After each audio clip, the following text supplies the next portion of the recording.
Okay, welcome to Salcedo Paranormal. It is Wednesday, February 9th, 2022. And today we'll be talking about comic books and the paranormal and looking into a couple of events, comic book events, basically crossovers, that have been influenced by the paranormal. And so just as an example of this, just because it's always interesting to look at the way, the fiction and the non-fiction, whatever it may be, can intersect. So, as always, if you'd like to find the podcast episodes or links to social media, ways to donate, or other ways to contact me, you can find all of that at salcidoparanormal.podbean.com. That's SALSIDO paranormal.podbean.com. Always happy to hear from you all, whether it's comments or questions or topic suggestions for episodes or stories of your experiences or others that you trust. Whether you want to send that in the form of text or if you want to join me on the show on Discord as APOC did last night.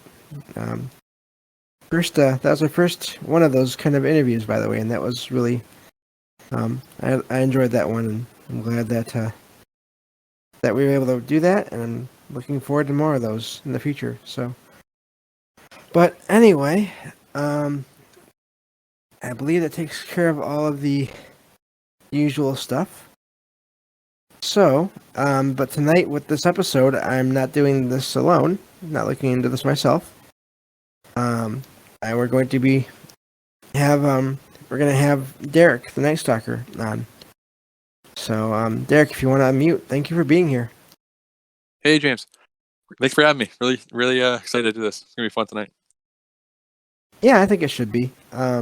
It's just, I don't read comics like I used to, but right away when we started talking about this a little while back, about events in the comics, yeah, this, really it was Inferno, but the event before that, Fall of the Mutants, was it was tied to it in a way. So yeah. I thought it'd be good to kind of just do an overview of both of those, and you can find those these days, I'm sure. In I got them in the trade paperback format, basically like a large paperback book, and then I'm sure digitally as well too at this point now. For the to prep for the podcast, I got I finally pulled the trigger on the Marvel Unlimited app, which is you did? Yeah, essentially it's every up to 3 months ago or 6 months ago, depending on how new the issues are. But up to that point, it's every issue in the history of Marvel, basically. So did a quick Inferno search, did a quick Fall of the Mutant search, and boom, it just pops up in the exact reading order. Everything's nice. And very good. Recently, I think last year or 2 years ago, one of the writers started doing this X-Men milestone series, where he essentially tries to kind of condense the entire continuity and takes all the really important sagas of the X-Men and puts them kind of refreshes them, maybe updates the arc a little bit, and putting out these milestone things. So it's essentially the same story, just with a little bit less filler, Okay. So you can get it. So it's available newly again in that format too. So it's pretty relevant. Well, that's really a neat idea because I mean, the first thing that I mentioned before we started this here today is that I want to let everyone know we're going to kind of review these events, but these are based on comics that had been going on for 2 decades, basically, as far as just even the X-Men go, before this. So there is no real beginning of the story in a sense of where everything starts, except for if you want to go that far back, which we're not going to do. And the X-Men in particular are just the continuity. It's nearly impenetrable to get into. You have to. It's part of for a little backstory for me, for anybody who I was kind of born and raised on superheroes, but primarily the 90s superhero cartoons. So I consider X-Men the animated series in my top 3 favorite childhood shows. But I never actually started reading physical comics until 6 or 7 years ago. So I'm not up until James recommended these events. I hadn't read these. So James is going to be the expert on this, and I'm going to bring the kind of the esoteric gems and just my thoughts as we're kind of going through the story. But synchronistically, these actually came out the year I was born, 1989, Inferno. So I was excited to go into it. Yeah, pretty cool.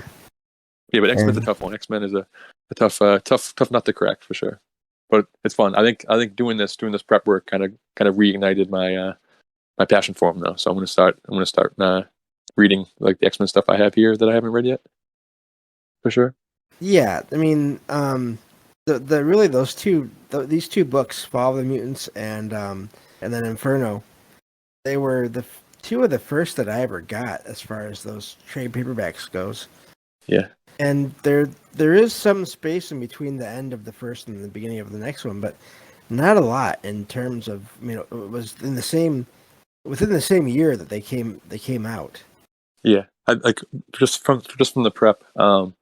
Basically, I think they did one kind of mini event. Like right now in comics, events are kind of the bread and butter. It's constantly just one event after the other, and events crossovers are just big events, big tie-ins where multiple titles kind of all tie into the same story. So they make you buy 6-7 different titles, or at this point now, like 100 different issues for an event. But at the time period, I guess they had done Mutant Massacre, which was like not a full event, not a full crossover, but kind of tied different titles together, and it did really well for them. So they were like looking to do another event, and they had branded Fall of the Mutants a big crossover, but in reality, it was kind of just crossing the 3 X-Men titles in.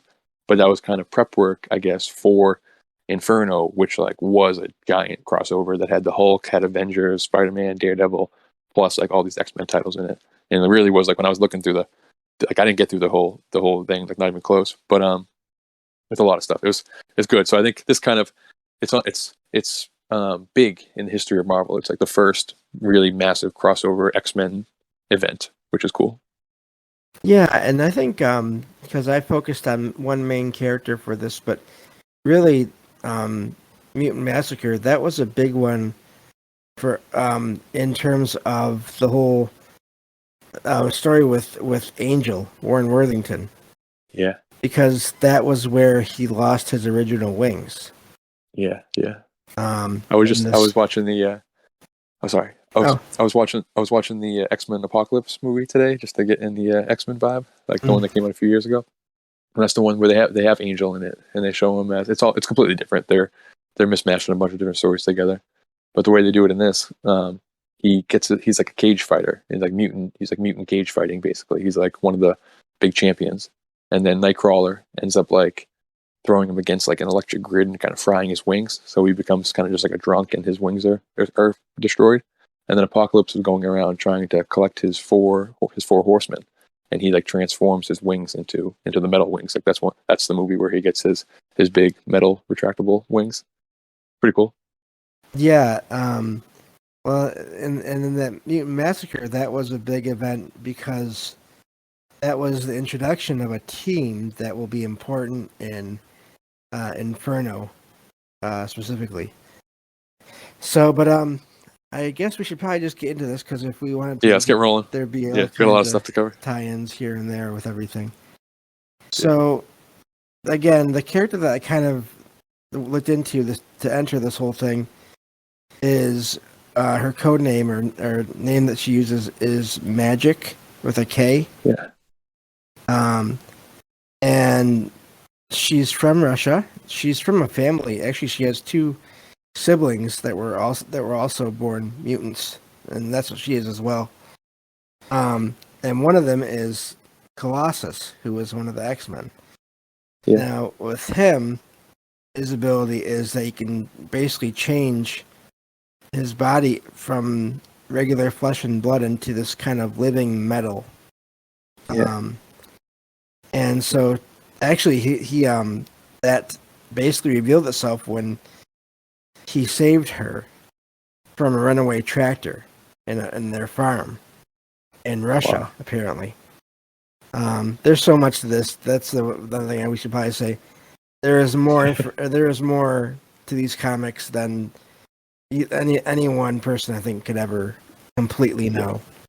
So we're gonna spoil it for like the story, but you should still go back and read it. So if Marvel, if you're listening, like we're still promoting the story, you know. So Oh yeah, yeah. go on. And this is there's still just there's still plenty to love. Yeah. oh definitely. And I mean we're just talking, and there's all kinds of amazing artwork in Oh all yeah, these for sure. stories. I mean even for back then there's but yeah, so but her real name is Ileana. And also, I mentioned this to Derek. It's interesting that the family's last name is Rasputin, and I believe Exactly. there was even an event about that possible connection Oh, is there really? historically. Yeah, I didn't. Oh It wow. was after it happened after I was really like I kind of got out of the comics, but I So saw yeah. So mentions of it. for anybody who's listening doesn't know, like Rasputin is the classic like Russian mystic, and he got close with like the Tsar of Russia, and he's the one who was like very very hard to kill. They tried to like drown him, they tried to hang him, and he wouldn't die, and he's just so they made him a mutant later on in the X-Men. Do you think That could be. Rasputin? That could be. That's cool. Yeah. That's a cool idea. I should have. I didn't think to. Well, then again, like I said, we could. We did all the times. We'd be here all night. But so anyway, so this girl, it's and young girl was born a mutant, and her ability was she can make portals basically Yeah. from between places, and so. But I'm just reading over here. So when she was a little kid, she was actually captured by in the comics there are demons. Yeah. Many demons. Many Yeah. demons. They don't really go into like direct connections I know of for all of them to any kind of biblical stuff or any specific one religion. They just kind of that's just kind of a part or species, I guess you could say, within Yeah. Marvel that Exactly. exists. I think is the Yeah. best Like way to put it. they seem just like kind of evil entities, and they're all kind of like whether it be like limbo or like they call it like other place, or just different types of demonic realms or evil kind of hell realms. It's kind of just the commonality between them, but they're not really. I think they brought in officially Satan Mm, into like the actual comics, and at one point Mephisto was kind of the stand-in for Satan, yes, but yeah, he they're definitely not was. actually talking about like actual God and Satan like in the way like religions talk about it. They're more just like demonic entities that are like kind of rulers of their own little realms throughout the Marvel multiverse. You know. Yeah. So, um, this one being named Velasco kidnapped Ileana as a child, um, and because this is the thing that we mentioned earlier that we were talking offline. Yeah. Velasco wants to summon the elder gods to rule Earth. Yeah. That's wild. That's wild to me. Yeah. So for anybody who's not familiar, I'm a huge Lovecraft fan, and the Elder Gods are straight out of Lovecraftian mythology. And even when I was reading one of the prologues for Inferno, they describe Limbo, or like the other place, as like an eldritch realm, like this eldritch realm. And Lovecraftian horror is also called like eldritch horror or eldritch abominations is like the term for it. So it's all very Lovecraftian. This is like way before we talk about Lovecraft season that's happening right now, and this is like they were way ahead of the curve for that. But again, we always talk about the idea of some type of cult or some type of uh, like practitioners doing rituals, trying to summon or trying to bring back an older pantheon of gods, these elder gods, these old ones, back into our reality somehow through portals or through rituals or through blood sacrifices, et cetera, et cetera. And Marvel seems to be hitting that here exactly. Well, and that's the thing too. And does get into some dark stuff, but it's the comics, so they don't really get too It's fun, yeah, graphic. You know, they yeah, use a lot of the terms, but they don't really get. It's not too terrible in terms of the yeah. visuals go. It's esoteric, you know. So Yeah, if you're just looking for a fun comic, like it's fun for kids. But if you're like looking for, oh wow, this like is talking about this, then it's perfect for that too. Which I really enjoy. That's like one of my favorite aspects of comics. yeah. So Belasco summoned Ileana to his dimension in order to where was I here? Okay. basically there are these pendants that take bloodstones, and like there's five. They take five of them, at least the one that that this Velasco has, this medallion, needs to fill it with five bloodstones to basically get access to the elder gods.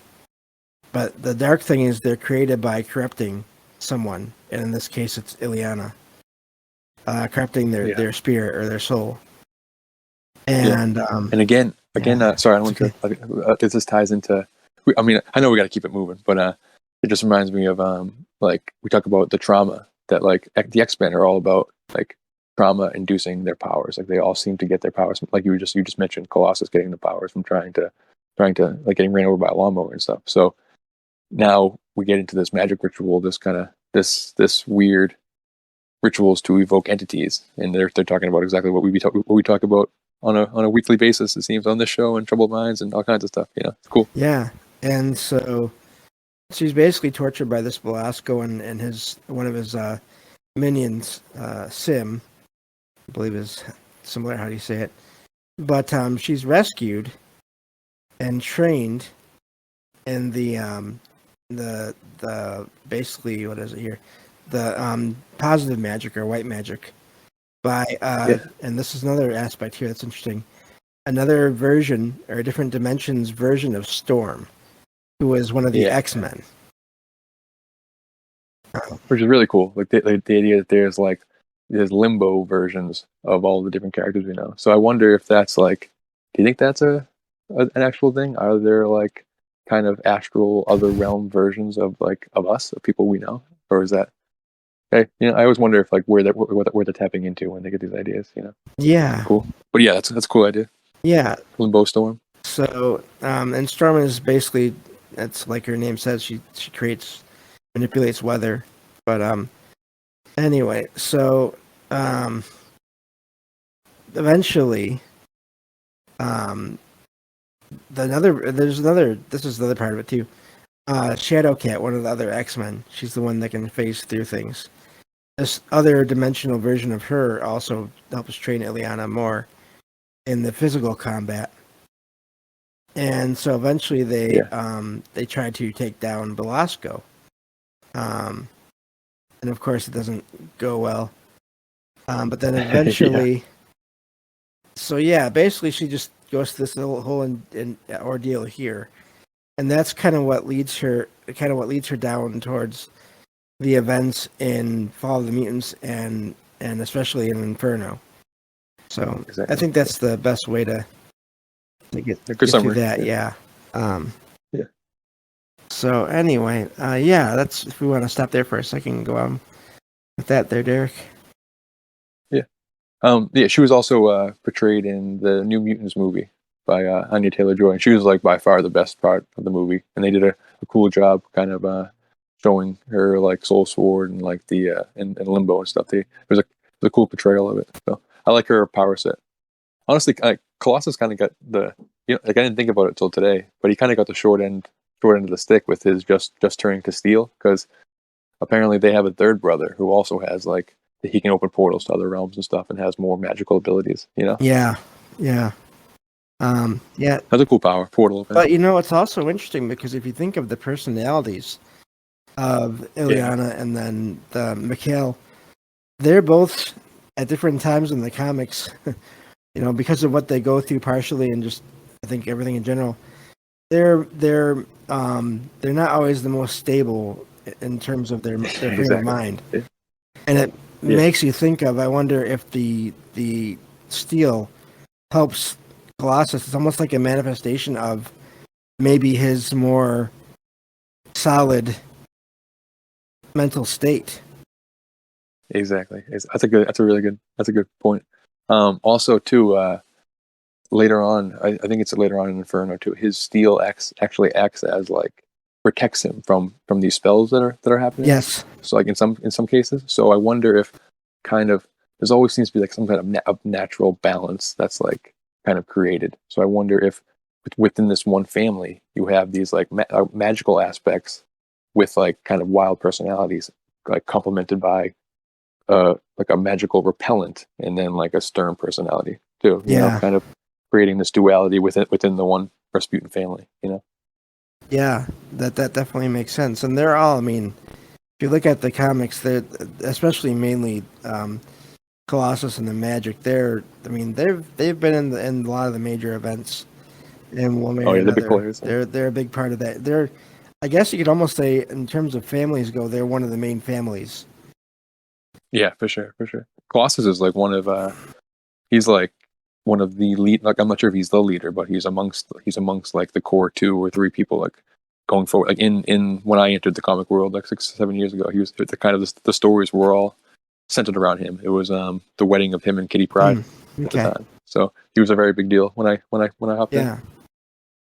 So yeah, that's interesting. So Want to start with the Fall of the Mutants? yeah, Stuff? now we'll come to Get this into it? event, and again, Yeah. this is after all that, a lot of the beginning of that. And this one is interesting because it's not, and it mentions in these articles I found here to read about it, it's not exactly all the teams don't interact with each other in the book, but Yeah. it's just more of a thematic idea or similarities in between the stories.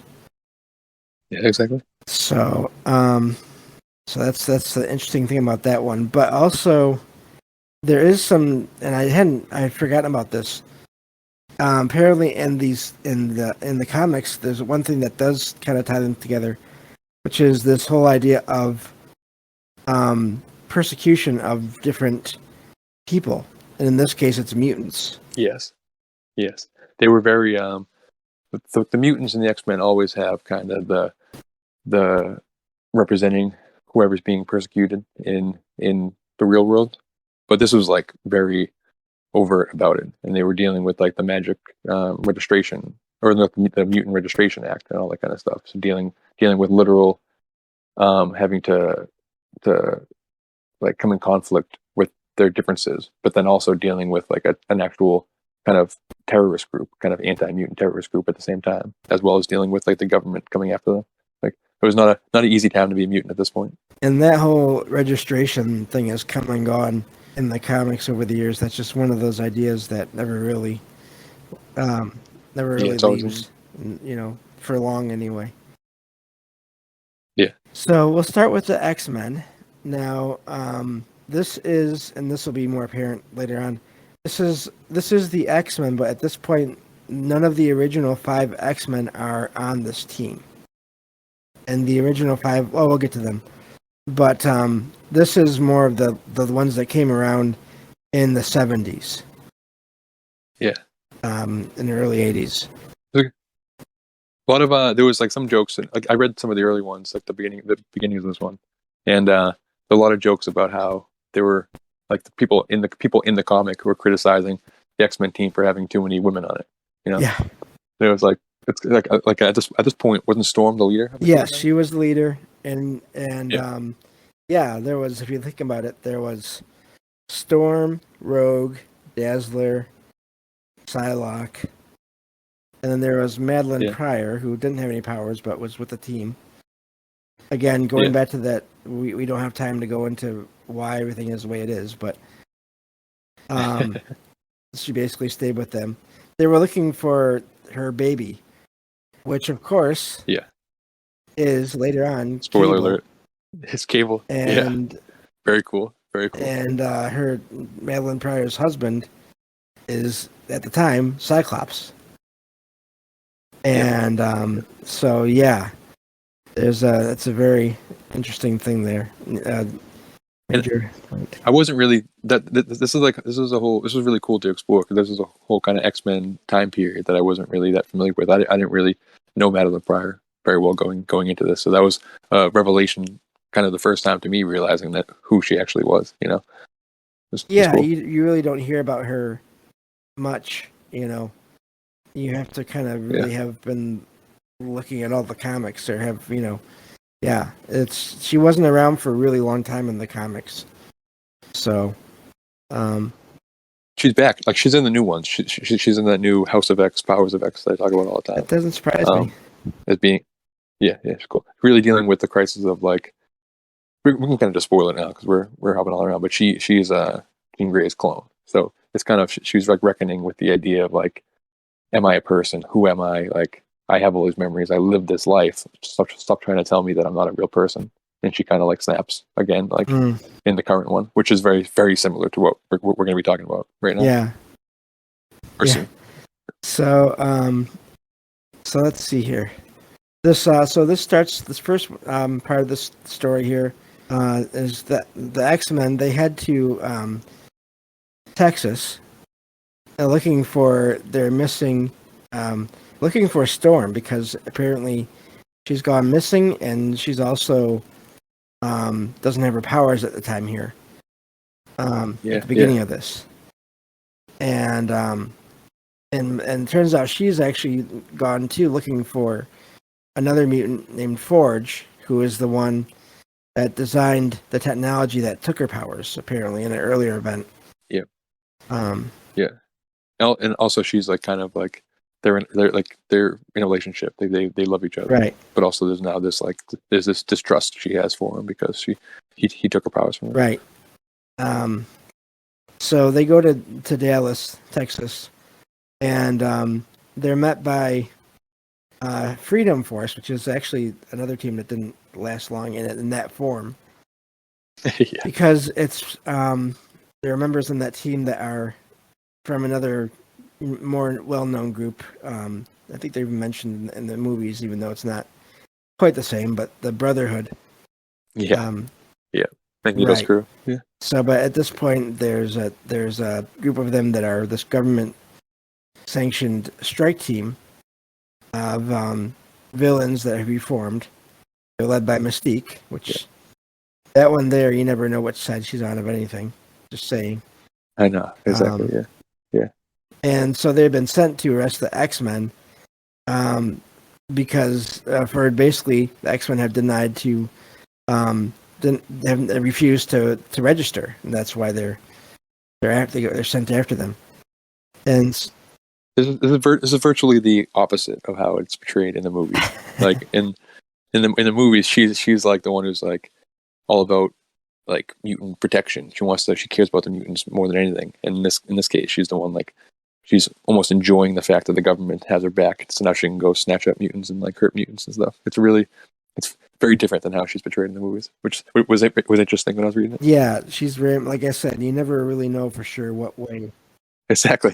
Yeah, I definitely, from what I've seen of her in the movies, she definitely has a more set idea of what she believes in and everything. But so they start fighting. These two teams start fighting, and this one of the members of that team named Destiny, which is a precognitive, can see into the future, has a vision that everyone that is inside this one skyscraper in Dallas will be dead at dawn. And anyone that's there at dawn will be dead. And then this crazy, basically a hole in reality starts to form. And that's where the two teams kind of stop fighting eventually, and realize there's something more going on. Yeah, that's wild. Yeah, cavemen, dinosaurs, and creatures. Yeah, and just basically scenes from like Vietnam, which is also important to that because of something Forge did. This is all basically because of something Forge did in Vietnam, which at that point was not that long, only about 10, 15 years ago. And basically, and again, spoilers, it turns out that what happened is now Forge is mutant as well. He can make anything if he has the materials to do it, anything his mind comes up with. But he's also grew up as a shaman. He was a Native American shaman. So again, you see that mix of the technology with the old with the new, which is awesome. Yeah, and again, like they say, any technology advanced enough is called magic or whatever. So like where is the line between shamanism and technology? Where is the line between magic and tech? It's all kind of it's cool when they like kind of spoiler alert for current comics, but they did one story where like a future Iron Man story where Riri Williams is like the new Iron Man, and she meets future Tony Stark, who becomes Sorcerer Supreme of the Marvel Universe, which is like it's a really cool idea. The idea of like tech and like he gets so far into tech that he actually gets into magic, So I like that idea. Yeah. So, no problem. So, so basically, back in Vietnam, Forge was in that war, and yeah, he I lost my spot here. He was in that war, and I lost my spot. Basically, he cast a spell to I forget if it was just to save the other soldiers in his unit. Yeah, I basically think so. Yeah, But he used a spell that basically summoned a demon, opened up a portal. That different demons. That's what it was. Yeah, okay. I remember more. Because his like team just died or whatever. So he's At least, mad. yeah, some of them did. But what's revealed is that in order to do this, and he didn't know at the time apparently, when he did the spell, it required sacrifices, which you hear again in magic. Yeah. He had to give the people there had to give their lives to open this portal. Yeah. Specifically, which seems to be like dark ritual magic 101. Again, like I've never done a spell in my life, but it just seems like based on the research, it seems to be part and parcel with it.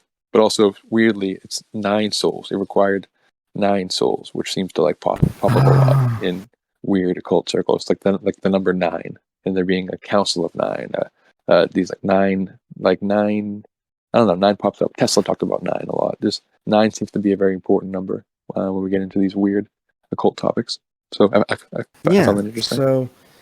So basically the two teams see this happen. And what's revealed is that one of the beings that was released from this portal is known as the adversary. Yeah, that blew me away. The adversary. So how many times have we talked about that? Shout out to Mike Strange. He did the on the day the Matrix came out, the new Matrix movie. He did the Divine Architect versus the Dark Adversary. Yeah, counterplayer. Yeah, we talk about all the counterplayer. Yeah, we talk about all the time there being like this duality, this order versus chaos, this like light and dark kind of battle with these cosmic forces. So when I saw the adversary pop up in the story, I was like, whoa, here we go. James, good call on this. Yeah, and so they see this happen, and it turns out this adversary is the one that's behind this big opening, this big tear in reality in Dallas. Yeah, that's crazy. And at the same time, and when Storm is looking for Forge, they basically get transported to another world as well.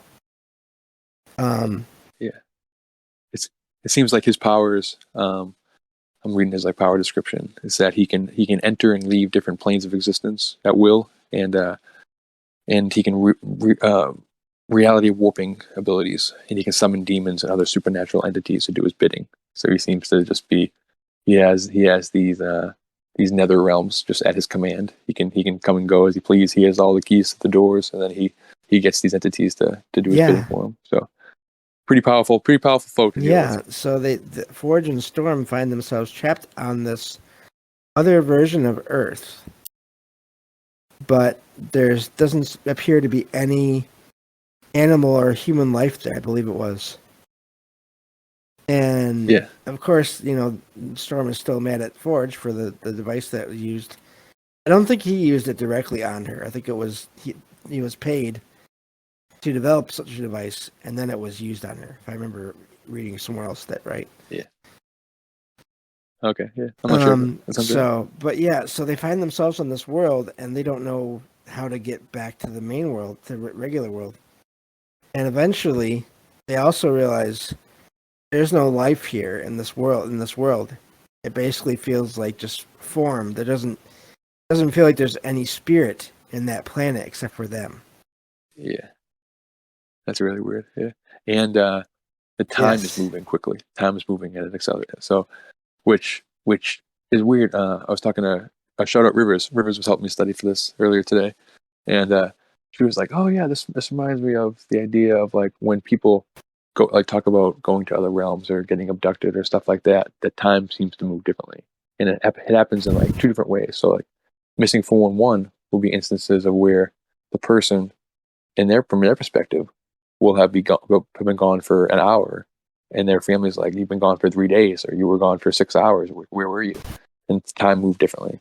And then in the reverse is also different type of like consciousness experiences or like psychedelic experiences where people will live like entire lifetimes in their mind, and then they'll wake up and they'll realize that maybe 10 minutes had passed, or like an hour had passed, or like just one night had passed. So it's weird how time can move differently in the other realms, you know? Yeah. And I'm just checking on chat here. Thank y'all for being here and talking so much here. We might not get to interact with y'all as much as I normally would like, just because there's so much to go through. It's I'm real, even real lot to thinking, cover. Derek, Yeah. maybe we'll get through Fall of the Mutants and come back another time Yeah. to get through Inferno.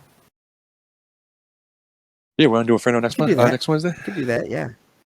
Yeah, Awesome. I'm down for that. There we go. Yeah, sounds good to me. So, Yeah. yeah, because we just gotten through we're still getting through the first of these three storylines. Yeah. So, Yeah. We don't want to rush through it too much, you know. Yeah. It's too good to rush through. So, so basically they're on this world, and of course Forge is already, once he gets there, he's thinking to build.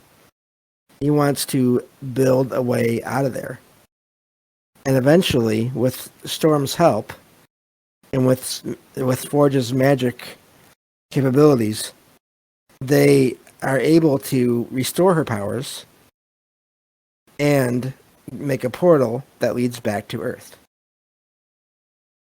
Yeah. So Yeah.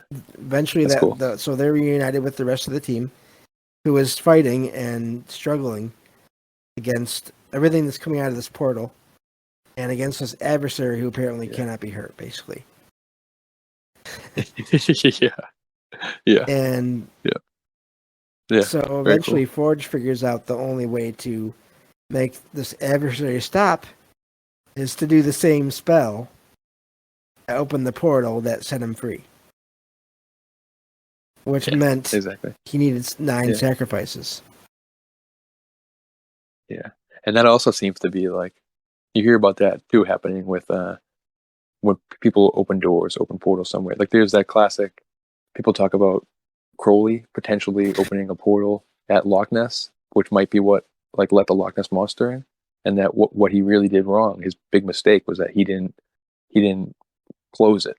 So it seems to be like you have to do the ritual to open it, but if you don't do the same one to close it, then like chaos runs amok, which is essentially what the story is about. Yeah. You know? So basically, the X-Men realizing, hey, we're gonna get killed here anyway. You know, if we don't do something, and the rest of the world is going to fall, most likely. They give up their lives. They volunteer, 9 of them, including, which is funny, Madeline Pryor. They give up their lives. In classic superhero fashion, sacrificing their lives for just to save the world. Yeah, and so Forge does the ceremony and closes the portal. And the other thing I forgot to mention was that a lot of this was actually being recorded by television people. Yes, by NPR, I think was what it was right. in the story, which is crazy. Yeah, and they were like wielding like machine guns. They were like a much more intense version of NPR than we have in real life, for sure. So they basically the news reports this event and records the X-Men basically while this happens. Like they record them, you know, saying, "Okay, we're going to sacrifice ourselves here to end this." Yeah. And so that's important for later. So they do that, and they sacrifice themselves. And it ends the problem there, and the adversary is trapped. Which is rare. Like it's rare to it's rare to see them on TV too. Like they're the mutants at this point in Marvel history. They're like famous for being hated, if anything, or but they don't like Wolverine and Cyclops aren't doing press conferences like the Avengers are doing, or like Fantastic Four are doing, and that kind of stuff. Like the X-Men aren't famous in the same way that the other Marvel characters are famous. So having them be like having their exploits televised on the news is a huge Yeah, deal. and that was a big thing in that comic. I mean, the reporter was trying to get their take on things, and of course, they all Exactly. responded in their own way. But yeah, so Yeah. this all ends, and everything is okay. But then basically another deity, basically the aspect of order, I guess you could say, Yep. um, Yeah. intervenes Crazy. and brings them back to life because of their Yeah. sacrifice and because of the adversary never having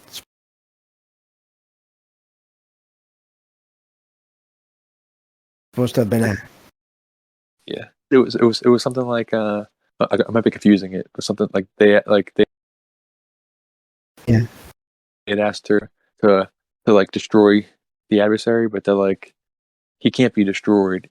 The best I can do is like put him into prison for his like crimes, which like I'd already done, and like you letting him out is like he already served he served his time. I'm not going to put him back in there, but like I'll Well, do this for you she did instead. say You that know? he would be kept in state, captured for at least a generation, which is 1,000 years, is what she Okay. basically Okay. said. She said, Yeah. "I can't really destroy him, and he shouldn't be destroyed." I remember that now. He shouldn't be destroyed Okay. Okay. because from chaos, there can come growth. Oh yeah. Exactly. Um, Yeah. Exactly. Really yeah, deep book. Really deep book. and For yeah. so It's she really brings good them stuff. back, and she also, and this is one thing, it's one of those things that I don't think continues throughout the rest of the comics because it'd be hard to keep track of all these little things. Yeah. She makes them invisible to any kind of scanners. Yeah. And like TV Right. security equipment and stuff, like You can surveillance only equipment. see them if you see Yeah. them in person. Yeah. That's cool. Which, so yeah, she brings them back. So the world basically thinks that they're dead, and they're okay with that because now they can go after their enemies and look for what they need to look for, which is mainly the Marauders, because they think that the Marauders have Madeline Pryor's baby. I believe is what it was. Okay. So, Okay.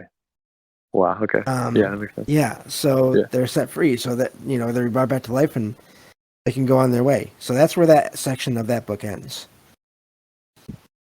In Australia, right? Yes. That's where they pop up. Yeah. Which is funny because like the late '80s was a big, for some reason America was just obsessed with Australia at the time. Like the Outback Steakhouse was formed in like the late '80s. Like we had Crocodile Dundee, the Crocodile Hunter. Like America went Australia crazy. So it's funny. It's funny that they brought the X-Men to Australia. Like Right. that's cool. So, well, apparently what happened is there was a battle between the X-Men and the Reavers at some point, which are these cyborg kind of people, Oh, okay. and that was the Reavers' base, and so they just took it over. Okay. Yeah. So That's cool. Anyway, so that's basically that section. These next two are a little bit they're quicker, I think, overall.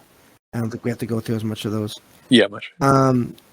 So Yeah. the next group we're going to talk about here real quick is they're called X Factor. Now that's a name that's been used by different teams over the years, but the original X Factor was actually the original 5 X-Men, which is Cyclops, Marvel Girl, which is Jean Grey or Phoenix, Beast, Iceman, and Angel. But now, before this, we mentioned the Mutant Massacre. Angel was hurt, severely injured in that Mutant Massacre. Yeah. So he wasn't actually with the team at this point actively. So there's another member that's kind of with them, but it's not as important of one. But this book starts out with this team being kidnapped or captured by Apocalypse. It was a major X-Men villain. Just basically a long-term planner, schemer, plotter. Believes in survival of the fittest of mutants. Yes. Basically a mutant god, like called like the first mutant's been around since like for like 5,000 years or Right. something like that. And so they're taken to this ship of this Apocalypse, who is also big into technology. That's also his big thing. Yeah. Yeah. And it's basically a flying airship, but it's massive. And Yeah. it's Ship, just called Chip. Yeah. which is funny. Yeah. And basically Apocalypse wants them to join him. And of course they refuse. Yeah. And so that's when Apocalypse reveals his 4 horsemen. Again, references there, you know. Reference to too, the Four Horsemen of the Apocalypse stuff. And the movie had a funny line, X-Men Apocalypse.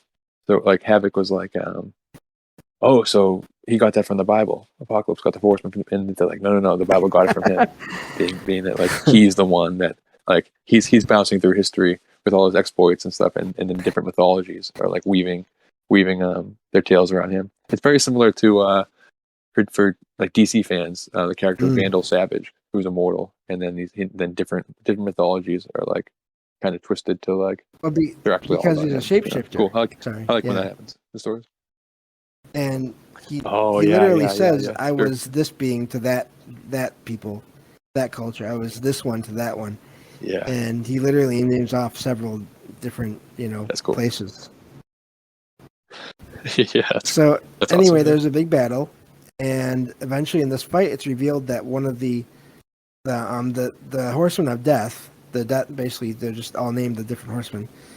Death reveals himself to be an angel, the original angel with metal wings, and he basically So literally the angel. He was literally sick because he did try, and this is very cool. dark, but because he didn't have his wings anymore, he tried to kill himself in a plane crash. Oh yeah.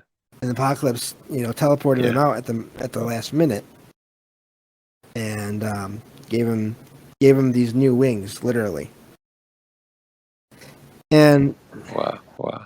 So even Apocalypse kind of plays this like that's a real kind of Faustian kind of Satan character thing. That's kind of what it seems like these dark figures do. Is they pop in at your time of need, and they're like, okay, you can get this and this and this, but now you have to be one of my 4 horsemen. Like, I'll restore you to what you were and even better, but now you have to go around and do my bidding and kill mutants for me, which is like not what you want. So there's this big battle. Eventually, and then the whole time the team is trying to talk. His name is Warren. Talk Warren back to his senses to really, hey, where are your friends? We didn't know you had survived. We thought you had died. And eventually Iceman, whose powers are basically what his name says, makes a copy of himself, just a statue copy of himself, and so that Warren can destroy it. And when he does that, Warren thinks he's actually killed Iceman. Yeah, that's cool. There was one description I was reading. It called that thing a snow clone, like an ice statue of himself, a snow clone. And that's what snaps Warren out of it, and he realizes he doesn't really want to be working for Apocalypse. He doesn't really know what he wants anymore at this point. He just knows he's killed. Exactly. He thinks he killed a friend, and so he rebels. And the battle ends with the ship basically crashing onto the base of the of X Factor at the time. And so Warren kind of doesn't really officially rejoin them, but he kind of does. The rest of the team, and so this team basically goes through this traumatic experience for all of them. So that's basically that. Now that I'm looking at it, this event that the New Mutants were in, it was more just a change of leadership and a loss of a team member that kind of made the members of this team, which are all younger teenagers, kind of traumatize them too. But it is. Yeah, it's all trauma. X-Men is all. It's all trauma. That's kind of the third part of this whole the fall of the mutants idea. And so This was the wildest. This was really fun. Like when this one popped up, I was like, "Wow, James, good call. Yeah. This is the fun one." So I'll let you get to it. But, well, this combines mad scientists in a way, and exactly. again, exactly. the anti-mutant organizations, military organizations, and this big battle. And it ends up leading to one of the team members being killed. And and also again you get to see glimpses of Limbo, this other dimension that Eliana was in for a while. And that's kind of, I mean, just really summarizing it, that's basically where it does end. It does mention that apparently at this time Magneto was with the X-Men, but this event, the death of the mutant, kind of sent Magneto off on his own way again. He was actually leading. He was like the headmaster for the New Mutants. Basically, he was like the teacher. Yeah. He was like the Professor X for the New Mutants. And I think I felt like I was kind of like getting some of the backstory, and essentially he kept like physically like losing the New Mutants, like kept like getting abducted or getting like stolen and stuff, and it was kind of driving him crazy. And I guess this is like out of caring, he cared about them. And he was like, "Why do I keep losing these kids?" And then one of them was shot and killed, and that's what kind of sent him over the edge to be like, yeah, no, he's always been back and this. forth as far But as like, he doesn't see himself as a villain or a hero. Yeah. He's basically just all for mutant kind, and he doesn't care what other people want to call him. So, I like Magneto. Yeah, well, he's interesting. Magneto, he's not just the stereotypical bad guy.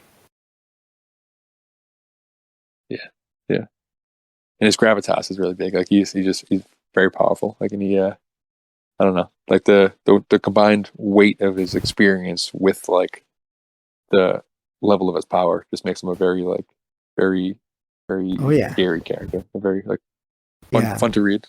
Yeah. But do you want to get into the actual mad scientism? Like we have some do. I forgot human animal hybrids here. I did mention the scientists. We got some hybrids. That part. Yeah, it's basically this scientist that makes humanoid animal, somewhat partially human beings that and then he tries to control them. Yes, called the animator. And so that's cool. It ends up backfiring on him because one of them escapes, the one that he made into a bird, which is kind of funny to me. If you're going to make anything you wouldn't think you want to, if you're living on an island out in the middle of nowhere and you're going to, you might not want to make anything that can fly or swim away from the island. And I'll make it make it a penguin or make it an ostrich. You're going to make it a bird. But also, I'm sorry. I mean, we won't get I won't get into the whole the human animal hybrid real world parallels because there's too many. But this seems to be a topic that's like very much in the zeitgeist too. I think it was like sometime in June or July.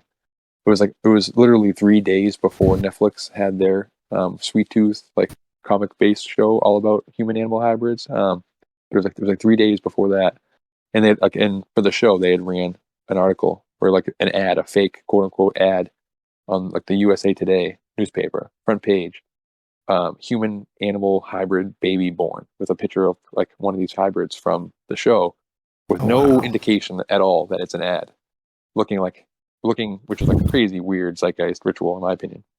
So then 3 days before this kind of all happens, this hybrid business in Congress, in the real world, a bill was presented to like ban making chimeras, tampering with like making human animal hybrids. It was presented literally in Congress and it was put down. Like they vetoed it. It did not pass.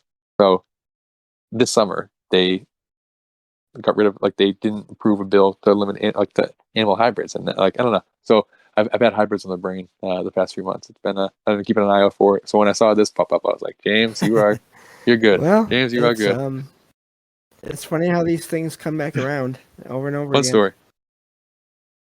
big time. Big time. Yeah. So Synchronicity for sure. that's basically that event. Again, obviously we'll have to go into Inferno next Wednesday because that's a whole nother show apparently. I thought we did pretty good overall today too about staying on track. No, that was fun. Yeah. Yeah, that was good. That was good. I'm not really reading the chat as much because I want to stick with like my notes and stuff. But I hope they enjoyed it. But that was fun for me. And again, like if you guys are interested at all, if you're comic fans or stuff, feel free to go back and check out the comics. Like I'm gonna still go back and read the ones I didn't read for sure. Like I enjoyed them a lot. This is gonna get me back in the X-Men. Big time. This has been a lot of fun and eventually, like not anytime soon because it's like a little bit more work, but we should do the same thing, but with this new House of X Powers of 10, this new Dawn of X-Men event that Hickman did, because it's crescendoing right now in comics with an event called Inferno. Like he's ending his run with his own X-Men Inferno, which is based on this event we're doing. So, and it's like it is packed and loaded with esoterica, and I genuinely love it's one of my favorite comics. If you want to I've read read that person. Over time, so, and I love we can definitely come back. We'll trade places